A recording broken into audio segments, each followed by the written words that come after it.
എന്തൊരു ചൂടാപ്പാ, ഒരു മനുഷ്യന്മാരെയും കാണുന്നില്ലല്ലോ. ചൂടായോണ്ട് എല്ലാരും ആത്തു കയറി ഇരിക്കുന്നതാന്ന് തോന്നുന്നു. ഒരു ലേശം മഴ പെയ്തിട്ടുണ്ട്, എത്ര നല്ലതേനു. ഒരു കാക്ക വരെ പറക്കുന്നില്ല. എന്താ ശാന്തി നിങ്ങൾ ഇങ്ങനെ ഒറ്റക്ക് പറയുന്നത്? ഒന്നും പറയണ്ട മോളെ, ചൂടിന്റെ കാര്യം പറഞ്ഞതാ, സഹിക്കാൻ കഴിയുന്നില്ല. ആപ്പാ ഇപ്രാവശ്യം നല്ല ചൂടുണ്ട്. മഴ അടുത്തൊന്നും ഇല്ലാന്ന് തോന്നുന്നു. മഴയെല്ലാം പെയ്യുമ്പോഴത്തേക്കും അന്നെ തെക്കോട്ട് എടുത്തിട്ടുണ്ടാവും. അങ്ങനെയൊന്നും പറയല്ലപ്പാ. അല്ല, നിങ്ങളെ മരുമോൾ എവിടെ പോയി?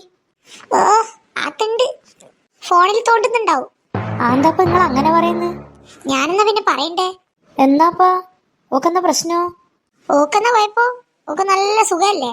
എന്റെ മോളെ, രാവിലെ ഒരു സാമ്പാർ വെച്ച് നീ കഷ്ണെല്ലാം അടിഞ്ഞിട്ട് വായിൽ വെക്കും കൊള്ളൂലേനു. എന്റെ മോൻ പാവം, ഓളെ പേടിച്ചിട്ടാന്ന് തോന്നുന്നു ഒന്നും അനങ്ങാത്ത. ഞാൻ കറി ഉണ്ടാക്കുന്നേരം ലേശം ഉപ്പോ പുളിയോ കൂടി പോയിട്ടുണ്ടെങ്കിൽ അമ്മേ ഇതിന്റെ ഉപ്പും പുളിയും കൂടി പോയിട്ടുണ്ടേ, രസമില്ലേ അങ്ങനെ പറയുന്ന മോയെ. ഇപ്പൊ ഒരക്ഷരം മിണ്ടണല്ലോ.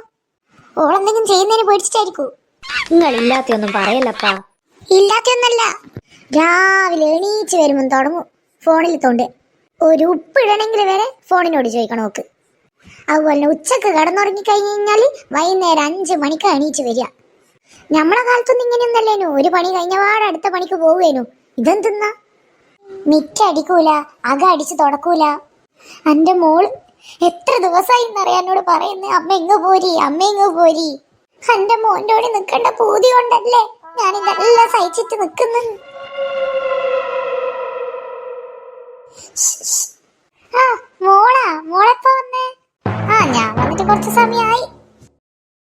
നിങ്ങളെ പറഞ്ഞാലും ഞാൻ ഇപ്പറന്ന് കേൾക്കുന്നുണ്ടേനു. എന്നാ മോളെ, നല്ലല്ലേ പറഞ്ഞേ? ഓ, എന്നെ കൊണ്ട് നല്ലത് പറയുന്നേനു. എന്നാ ഞാൻ പോട്ടെ, ഞാനിനി ഇവിടെ നിന്നാ ശരിയാവൂല. പോവല്ല ശോഭേച്ചി, നിങ്ങൾ അമ്മേന്റെ ഭാഗം മാത്രമല്ലേ കേട്ടിട്ടുള്ളൂ. ഞാനിന്ന് രാവിലെ വെച്ച സാമ്പാറില്ലേ ചേച്ചി, നല്ല രസമുണ്ടായിരുന്നു നേട്ടം പറഞ്ഞിന്. അത് കേട്ട ഉടനെ അമ്മ അത് അടുപ്പത്ത് വെച്ച് 3 പ്രാവശ്യം ചൂടാക്കി, അത് ഫുള്ള് കരിഞ്ഞു പോയി. അമ്മ 2-3 ദിവസം മുമ്പ് ഒരു ഉണ്ണിയപ്പം ഉണ്ടാക്കിയിട്ടില്ലേനാ? അതൊന്നും ഇപ്പം പറയണ്ട മോളെ, അല്ലെന്തിന് ഇപ്പം പറയുന്നത്? അതിന്റെ കാര്യമൊന്നും ഇവർ അറിയട്ടമ്മേ. എന്റെ ശോഭേച്ചി, എന്റെ പല്ലിനൊന്നും ഒരു തകരാറും ഇല്ലേനു. ഇപ്പം നോക്കുമ്പോ ഏതെല്ലോ ആടുന്നുണ്ട് ആ ഉണ്ണിയപ്പം തിന്നതിന് ശേഷാ. പിന്നെ ഉറക്കിന്റെ കാര്യം, ഈ അമ്മ രാത്രി ആകുമ്പോ റേഡിയം തുറന്നു വെക്കും. അമ്മ കുറച്ച് കഴിഞ്ഞാൽ അങ്ങ് ഉറങ്ങും, പക്ഷെ റേഡിയോ ആടുന്ന് പാടുന്നുണ്ടാവും. ഓർക്ക് മാത്രം കേൾക്കാനാണെങ്കിൽ സാരമില്ല, ഇത് നാട്ടുകാർ തേച്ചും പാട്ട് കേട്ടോട്ടെ എന്നുള്ള പോലെ ഓർ വെക്കുക.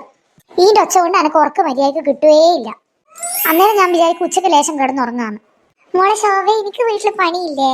നീ ചെല്ലി, എനിക്ക് എന്താ തിരക്കുണ്ടെന്ന് പറഞ്ഞിട്ടില്ലേനാ? ഒരു 2 മിനിറ്റ് ഇവിടെ നിന്ന് വർത്താനം പറഞ്ഞ ഒന്നും ആയി പോവില്ലമ്മേ. മോളെ, എനിക്ക് നാട്ടിൽ കുറച്ച് നിലയും വിലയെല്ലാം ഉണ്ടേനു, ഇനിയായിട്ട് അത് പോക്കല്ല. വേറൊരു കാര്യം പറയാനുണ്ടേനു. മോളെ, മോൻ വരിക സമയമായി, ചായ കൊടുക്കാലോ. ഏട്ടൻ വന്നാൽ ആടെ ഇരുന്നോളൂ അമ്മേ. ശോഭേ, ഇനി എന്നാ ചെല്ലി, മോൻ വരിക സമയമായി, നമ്മൾ പോയിട്ട് ചായ വെക്കട്ടെ. ശോഭേച്ചി, നിങ്ങൾ നാളെ വരണേ. അമ്മേന്റെ കൊറേ കോമഡി ഉണ്ടെന്നും പറയേ. അടുത്ത എപ്പിസോഡ് ആക്കാ അത്. നാളെ ഈ സമയത്ത് തന്നെ പോരി കേട്ടാ.